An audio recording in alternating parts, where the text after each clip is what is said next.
Inspiré de faits réels, Les Hommes libres d'Ismaël Ferrouki raconte le rôle de Sikadour Ben Gabrit, fondateur de la mosquée de Paris, dans la protection des Juifs et des résistants lors de la Seconde Guerre mondiale.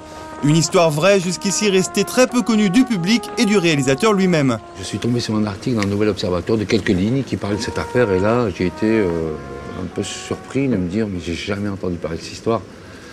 Et là j'ai commencé un petit peu à enquêter en me disant tiens, je savais pas qu'il y avait une communauté importante à Paris, j'en ai jamais vu dans aucun film on m'a jamais parlé de ça. À l'école, on m'a jamais parlé de ça. Donc je me suis dit, effectivement, il y a un hôpital, il y a une mosquée, il y a des lieux, il y a un cimetière, il y a un certain nombre de choses qui font qu'il y a une vie, il y a une... Donc où étaient ces gens-là?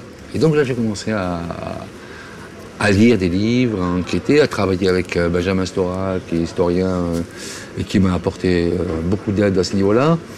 Et un jour, en parlant avec un de mes amis proches, lorsque je lui ai dit sur quel projet je travaillais, il m'a dit quoi, mais ce gars-là a sauvé ma grand-mère. Et là, boum, je me suis dit, le film, ça devient une nécessité, c'est plus... Et donc voilà, j'ai continué mes enquêtes. Un long métrage qui a donc nécessité un long travail de recherche et d'écriture afin d'être au plus proche de la réalité. Plus qu'un film, Les Hommes libres est un véritable travail de mémoire. Je me suis dit, mais attends, ces gens-là, qui étaient quand même colonisés à cette époque-là, arrivent dans un pays occupé, ça devient intéressant l'histoire. Donc c'est vraiment tout ça, ça m'a...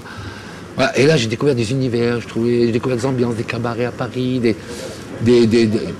voilà, on va dire une partie importante de la musique andalouse qui est... Voilà, voilà, j'ai découvert vraiment un univers que je n'imaginais pas du tout, qu'à la mosquée de Paris, des orchestres, des groupes venaient jouer de la musique. Enfin voilà, des choses que je ne peux pas imaginer aujourd'hui, qu'on ne peut pas imaginer aujourd'hui. Donc d'où l'intérêt de redonner un petit peu vie en témoignant sur cette période-là. Dans Les Hommes libres, Younes, un jeune émigré algérien vivant du marché noir, se voit obligé de collaborer avec la police. Chargé d'espionner la mosquée de Paris dont le recteur était soupçonné de délivrer de faux papiers à des juifs, le jeune homme va peu à peu devenir un héros malgré lui. Et pour interpréter ce héros, le réalisateur a choisi Tahar Rahim. T'es à Paris depuis combien de temps? 1939, monsieur. T'es pratiquant? Je comprends pas. Tu fréquentes la mosquée de Paris? Pour les fêtes, 2 fois. Je te propose un marché. Tu nous rends service et on te laisse continuer ton petit trafic. Le personnage est assez complexe, parce qu'il porte tout le film quand même.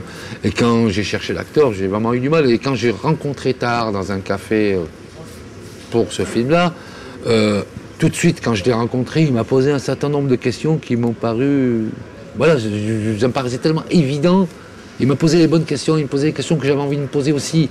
Donc ça me nourrissait le film. Donc en parlant tous les deux, on nourrissait le personnage. Donc on poussait encore plus loin. Et il n'y a pas mieux que ça. Et il a une générosité, voilà, c'est un acteur très très généreux. Je te propose un marché. Tu nous rends service et on te laisse continuer ton petit trafic. Je veux un rapport sur tous les visiteurs étrangers à la mosquée, qui va surveiller les entrées et les sorties de toutes les personnes qui rendent visite au directeur. Je te vois souvent à la mosquée, mais jamais dans la salle de prière. Qu'est-ce que tu fais là? Je voulais pas te mêler à ça. Je me bats aux côtés d'un groupe de résistants. Pourquoi tu fais ça? C'est pas notre guerre. Je me bats pour la liberté. Aujourd'hui ici en France et demain chez nous en Algérie. Mais des héros comme Younes, il y en a eu de nombreux durant la Seconde Guerre mondiale. Ces hommes se sont battus pour la liberté, la leur, la nôtre, et ont malgré tout été oubliés. Ces gens-là ont combattu pour la liberté, bien sûr, pour libérer la France, mais dans leur tête, c'était pour la liberté. C'est-à-dire libérer la France, libérer chez eux et libérer tout ce qu'ils pouvaient libérer. Parce que il y avait un vent de liberté fort, une envie de liberté très forte. Donc voilà, et effectivement, il n'y a pas eu de reconnaissance parce qu'on n'est même pas au courant de cette époque-là.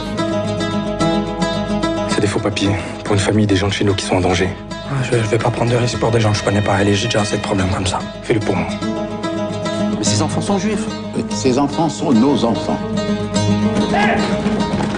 Vous auriez dû me prévenir. Vous mettez la mosquée en danger. Mais qu'est-ce qui vous a pris, hein? Tu as été dénoncé, on sait que t'es juif.